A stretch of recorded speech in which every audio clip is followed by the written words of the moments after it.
GVMC 2వ ward Mamidipalem గ్రామంలో అంగన్వాడీ కేంద్రంలో నిల్వ ఉన్న కుళ్ళిన కోడి గుడ్లు అందిస్తున్నారని స్థానికులు ఆందోళన వ్యక్తం చేస్తున్నారు. వివరాల్లోకి వెళితే అదే గ్రామానికి చెందిన పూడికల అశోక్ కుమార్ కుమారుడు అంగన్వాడీలో చేరడం జరిగింది.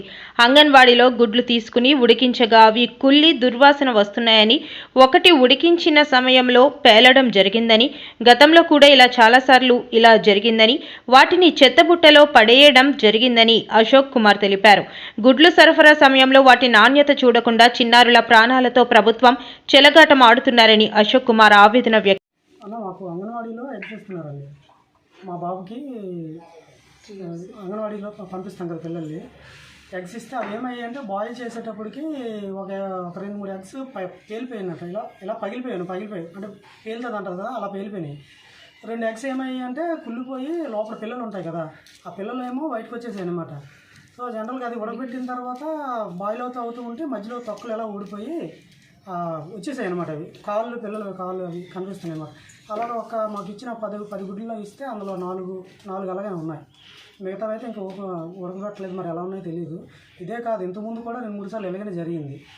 నేను అంగన్వాడీ టీచర్ని వాళ్ళు అడిగాను అనమాట, ఏమని ఇది ఏంటి పరిస్థితి అని చెప్పి అడిగితే, వాళ్ళు ఇచ్చినవి మేము ఇస్తున్నాం, మేమేం చేస్తాం, అది మాకు సంబంధం లేదు, వాళ్ళే అడగాలి అని చెప్పి అన్నారు. ఇది జరిగిన వాస్తవం అండి. మా ఊళ్ళో కూడా 2-3 అలాగే జరిగింది ఇంతకుముందు. సో ప్రజెంట్ ఏంటంటే ఇప్పుడు నాకు మా ఇంటికి వచ్చే గుడ్లు అలా వేయనమాట, నేను తెచ్చినవి. అది సిచ్యువేషన్. ఇదైతే అంగన్వాడీ తప్పు అంటారా లేకపోతే ప్రభుత్వం తప్పు అంటారా? అంటే ప్రభుత్వం తప్పే అనాలి, ఎందుకంటే అంగన్వాడీ తప్పు కాదు. వాళ్ళు ఏంటంటే వాళ్ళు అందరూ జాబ్ చేసేవాళ్ళు, వాళ్ళకి లోడ్ వస్తుంది, వాళ్ళు డౌన్లోడ్ చేసుకుంటారు, వాళ్ళకి ఎన్ని యాక్స్ కావాలనేది పిల్లలు పెట్టి వాళ్ళు ఇచ్చేస్తారు. వాళ్ళు ఏంటంటే పేరెంట్స్కి లేకపోతే పిల్లలు గొడవపెట్టేవాడు అలాంటివి చేస్తారు. సో పంపించేటప్పుడు ప్రభుత్వం చెక్ చేసుకోవాలి, వాళ్ళకి ఎవరికైతే కాంట్రాక్ట్ ఇస్తారో ఎగ్స్కి, వాళ్ళు ఏంటంటే ఇది ఇచ్చినది కరెక్ట్గా వస్తుందో లేదా, అది స్టాక్ గుడ్లు వస్తున్నాయా లేదంటే ఫ్రెష్ వస్తున్నాయా అనేది వాళ్ళు చూసుకొని మాట్లాడుకుని పంపించాలి. వాళ్ళు ఎలాంటి ఆడుకుంటే యాక్షన్ తీసుకుంటారు. పొద్దున్న ఇదే యాక్షన్ వాళ్ళు తీసుకోకుండా పిల్లలకు పెట్టివచ్చు, ఫుడ్ పాయిజన్ అవుతుంది. వాళ్ళు ఏం పెద్దవాళ్ళు కాదు కదా, చిన్న పిల్లలు, ఒక 1.5 years 2 years 3 years పిల్లలు. వాళ్ళు ఏదైనా పెద్ద ప్రాబ్లం ఏదైనా జరిగింది, మేజర్ ప్రాబ్లం ఏదైనా అయింది అనుకోండి, దానివల్ల గవర్నమెంట్ కూడా చెడ్డపేరే కదా. సో ఇది ఫస్ట్ టైం కాదండి. అంటే మిగతా ఊర్లో ఎక్కడెక్కడ ఎలా జరుగుతుందో నాకైతే తెలియదు, మా ఊర్లో మాత్రం ఇంతకుముందు కూడా గత ప్రభుత్వంలో కూడా ఒకసారి జరిగింది ఇలాగే. అంటే ఇలా పిల్లల గట్ట కాదు, కలిగిపోయిన గుడ్లు అవి అంటారు కదా, ఆ టైప్లో 2-3 వచ్చిన దాఖలు ఉన్నాయి.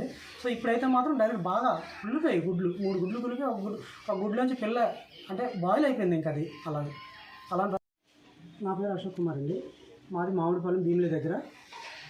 ఇక్కడ అంగన్వాడీ సెంటర్లో ఇలా చిన్న ఎగ్స్ అవి కొంచెం ఇబ్బందిగా వస్తున్నాయి, కుళ్ళిపోయినవి అంటే పిల్లలు ఉన్నవి అలాంటివన్నీ వస్తున్నాయి అన్నమాట.